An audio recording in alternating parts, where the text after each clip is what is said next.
Hello friends, તો આપણે આજે બનાવવાના છીએ એકદમ હોટલ જેવું અને ઢાબા ઉપર મળે છે તેવું કાજુ અને પનીરનું શાક. અમારા ઘરે જ્યારે બન્યું હતું ત્યારે બધાને તો ખૂબ જ ભાવ્યું હતું. તો આજે તમે પણ જોઈ લો અને તમે પણ આજે ટ્રાય કરી જુઓ કે કેવું લાગે છે. તો આપણે સ્ટાર્ટ કરીએ. સૌ પ્રથમ અહીંયા મેં 2 ડુંગળીની પતલી પતલી સ્લાઇસ કરી લીધી છે. તમે જોઈ શકો છો, તમે આવી રીતે સ્લાઇસ કરી શકો છો. હવે આપણે એક ગેસ ઉપર એક તપેલીમાં થોડું પાણી ઉકળવા માટે મૂક્યું છે અને તેની અંદર આપણે કાજુ અને જે સ્લાઇસ ડુંગળીની કરી હતી તે એડ કરી દઈશું અને તેને ઉકળવા દઈશું. ડુંગળી અને કાજુ ઉકળે છે ત્યાં સુધી આપણે એક મિક્સી જારમાં અથવા હેન્ડ બ્લેન્ડરના જારમાં 4 થી 5 લસણની કળી અને 2 લીલા મરચાં અને 1 આદુનો ટુકડો નાખીને તેની પેસ્ટ બનાવી લઈએ. અહીંયા મેં એકદમ તીખી જે મરચી આવે છે એ લીધી છે, કારણ કે અમારા ઘરમાં થોડું તીખું ખવાય છે. તમારે જેવા મરચાં લેવો તેવા લઈ શકો છો. હવે આ પેસ્ટને આપણે એક બાઉલ અથવા વાટકીમાં કાઢીને અલગ કરી લઈએ. તમે જોઈ શકો છો ડુંગળી અને કાજુ બંને સરસ રીતે ઉકળી ગયા છે. તો હવે આપણે તેને એક સ્ટ્રેનર અથવા કાણાવાળી જાળીની અંદરથી આપણે તેનું બધું પાણી ગાળી લઈશું અને આપણે તેને એક પ્લેટમાં મૂકીને તેને આપણે ઠંડુ થવા માટે રાખી દઈશું. 5 મિનિટ ઠંડુ થયા બાદ આપણે એક મિક્સી જારમાં ડુંગળી અને કાજુ એડ કરીને તેની અંદર થોડું પાણી એડ કરીને તેની એક પેસ્ટ બનાવી લઈશું. તમે જોઈ શકો છો કેટલી સરસ પેસ્ટ બની છે. હવે તેને એક અલગ પ્લેટમાં કાઢી લઈએ અને તેને હવે એક બાજુ મૂકી દઈએ અને એ જ મિક્સી જારમાં આપણે 2 નંગ ટમેટાં લઈને તેને પણ પીસી લઈએ અને તેને એક બાઉલમાં કાઢીને તેને પણ એક તરફ મૂકી દઈએ. હવે આપણે પનીરના ટુકડા કરીશું.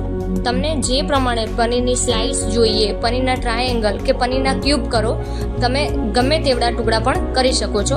તમે જોઈ શકો છો મેં અહીંયા આવા ટુકડા કર્યા છે. હવે આપણે ઝીણી ઝીણી ડુંગળી સમારી લઈશું. મેં અહીંયા 2 નંગ ડુંગળી લીધી છે અને તેને એકદમ ઝીણી ઝીણી સમારી લીધી છે.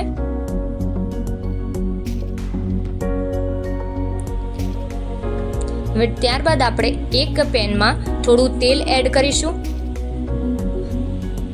અને તેમાં ઘરનું 2 ચમચી માખણ મેં એડ કર્યું છે. તમે બહારનું સોલ્ટેડ બટર પણ લઈ શકો છો. હવે એ સરસ રીતે ગરમ થઈ જાય ત્યારબાદ આપણે તેમાં 1 વાટકી કાજુ એડ કરીશું અને તેને ધીમા તાપે સરસ રીતે સાંતળી લઈશું.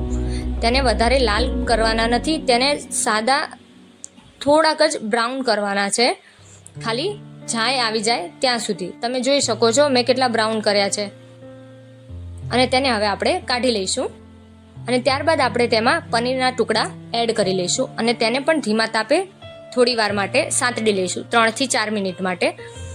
તેને પણ આપણે વધારે બ્રાઉન કરવાના નથી.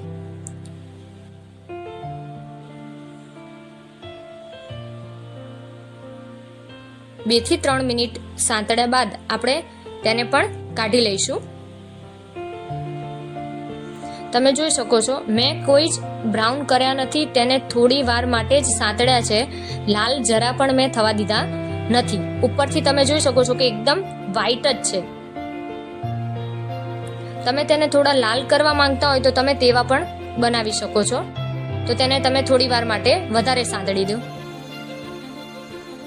હવે આપણે એ જ પેનની અંદર થોડું વધારે તેલ એડ કરીશું. તેલ ગરમ થાય ત્યારબાદ આપણે તેમાં જીરું એડ કરી દઈએ અને જીરું સરસ રીતે ગરમ થઈ જાય ત્યારબાદ આપણે તેમાં 1 તમાલપત્ર, તજની લાકડી, 2 લવિંગ અને 2 ઇલાયચી એડ કરી દઈએ. ત્યારબાદ આપણે તેમાં આદુ, લસણ અને મરચાંની જે પેસ્ટ બનાવી હતી એ નાખીએ અને પછી આપણે ડુંગળી એડ કરી દઈએ અને તેને પણ 2 જ મિનિટ માટે બધું મિક્સ કરી લઈએ.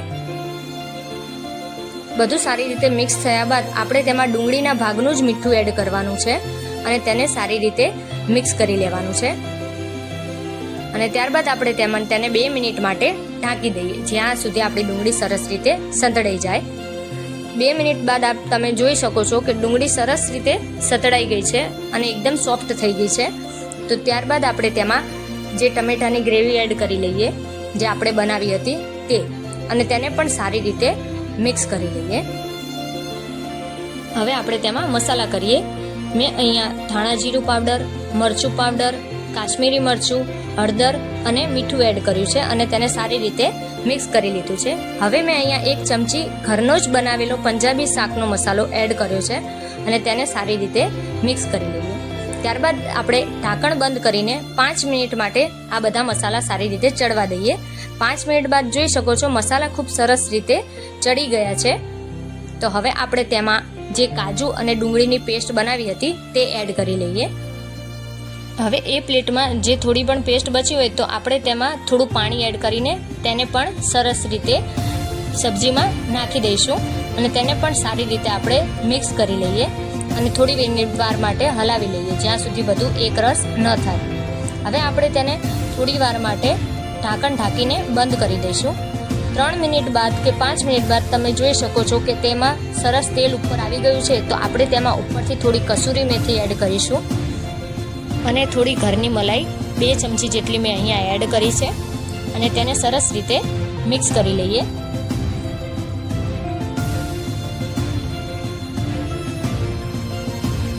હવે આપણે તેને 2 મિનિટ માટે ઢાંકણ ઢાંકીને મૂકી દઈશું. 2 મિનિટ બાદ આપણે તેની અંદર જે આપણા કાજુ તળ્યા હતા તે અને પનીર પણ ફ્રાય કર્યું હતું તે આપણે લઈ લઈશું અને તેને સારી રીતે મિક્સ કરી લઈશું. ગ્રેવી અને બંને પણ સરસ રીતે મિક્સ થઈ જાય ત્યાં સુધી આપણે તેને હલાવીશું અને ત્યારબાદ આપણે તેમાં કોથમીર એડ કરી લઈશું.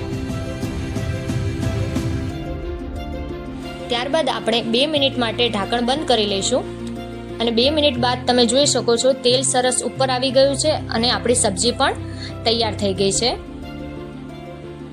તો આ છે આપણી કાજુ અને પનીરની બહાર ઢાબા સ્ટાઇલ સબ્જી.